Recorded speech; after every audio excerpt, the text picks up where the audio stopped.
భగవద్గీతని ఆ వేషం వేసిన కృష్ణుడికి నేర్పించాలి. నువ్వు వేషం వేసి అయిపోయిందా?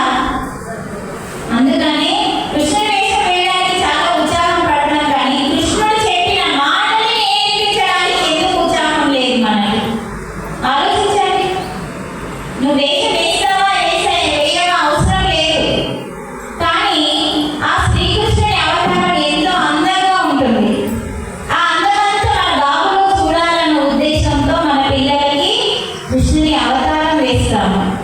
కానీ కృష్ణుడిలాగా జీవించాలి అంటే ఆ భగవానుడు చెప్పిన మాటలని మన పిల్లలకి నేర్పించాలి. అంటే కృష్ణుడు చెప్పిన భగవద్గీతని మన పిల్లలకి నేర్పించాలి.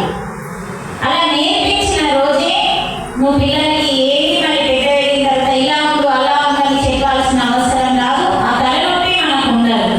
ఎందుకంటే భగవద్గీత అనేది దేని కొరకు అంటే ఈ భూమి మీద జీవించే జీవితాన్ని ఎలా జీవించాలి, ఏం తినాలి, ఎప్పుడు తినాలి, ఎప్పుడు నిద్ర పోవాలో కూడా యుక్తాహార విహారస్య యుక్తచేష్టస్య కర్మసు యుక్త స్వప్నావబోధస్య యోగో భవతి దుఃఖః. యోగో భవతి దుఃఖః అంటే ఏంటిది? మీ అందరికీ దుఃఖం ఉంది, ఆ దుఃఖాన్ని పోగొట్టుకోవాలి అంటే యోగం చేయండి అంటున్నాడు. మరి యోగం చేయాలి అంటే యోగం కుదరాలి. యోగం అంటే ధ్యానం.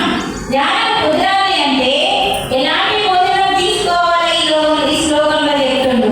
ఎలాంటి భోజనం తీసుకోవాలి, ఎంత తినాలి, ఎప్పుడు తినాలి.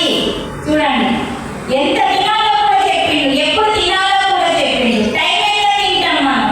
టైం ఎంత తినాలి, ఎప్పుడు తినాలి? ఆన్సర్ రావట్లేదు. అసలు మీరందరూ ఎప్పుడు తింటారు రోజు? వంట చేసుకుంటే తినేడే. అది టైం 6 7 8 సంబంధం లేదు. ఆకలి వేస్తేనే తినాలి అని యుక్తాహార విహారస్య యుక్తచేష్టస్య కర్మసు. మరి ఆహారాన్ని యుక్తంగా తీసుకోవాలి అంటే తక్కువ తీసుకోవాలి. అంటే తక్కువ కాదు, ఎక్కువ కాదు, మితంగా తీసుకోవాలి. మరి పొట్ట నిండా పెట్టద్దు. చూడండి, మనకే తెలుసు. పిల్లలకి ఒక్కోసారి అంటూ ఉంటాం, అమ్మ లేవస్తలేదు అంటారు తిందంట. ఏం చూస్తాం మనం? కొంచెం తగ్గలేదు ఏమైతుంది అంటావా లేదా? అంటే ఎందుకు ఎక్కువ తినమన్నాడు?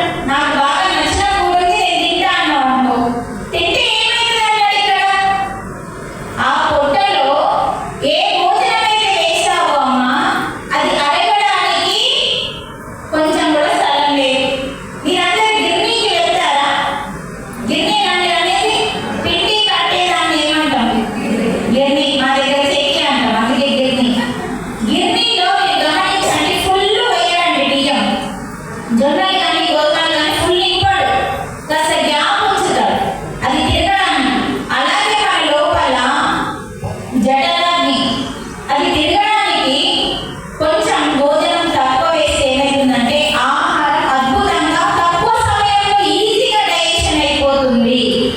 అందుకని మితంగా తినాలి. ఇంకా కొంచెం అయితే ఇంత పడుతుంది అన్నప్పుడు ఆపేయాలి అని చెప్తున్నాడు. చూడండి, భగవంతుడు యుక్తాహారం, మితంగా తినండి. యుక్తం అంటే మితం. మితమైన ఆహారాన్ని తీసుకోండి. తర్వాత ఏం చెప్తున్నాడు? ఎప్పుడు తినాలి? ఆకలి వేసినప్పుడు తినాలి. మరేం చెప్తున్నాడు? ఏ ఆహారం తీసుకోవాలి? సాత్వికమైన శాకాహారం తీసుకోవాలి అని చెప్తున్నాడు. అందుకనే ఈ యొక్క వేషం వేయగానే సరిపోదండి. ప్రతి పిల్లలు 5 సంవత్సరాల పిల్లల నుంచి నిన్న మాకు ఒకసారి డ్రాప్ చేయడానికి వచ్చిండు. మాకు బడా బింగల్ డ్రాప్ చేయడానికి కోన సముద్రంలో నిన్న క్లాస్ జరిగింది సప్తా. అక్కడ నుంచి మేము ముగ్గురు ఎలా వెళ్ళాలి నైట్ అంటే తిప్పడానికి వచ్చిండు. వాళ్ళ చిన్న పాప స్లోగా చదువుతుందండి. అప్పుడు ఆ తల్లిదండ్రులకి ఎంత ఆనందం అండి. అంత చిన్న పాపకి శ్లోకాలు చదవగలుగుతుంది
మీరు ఈ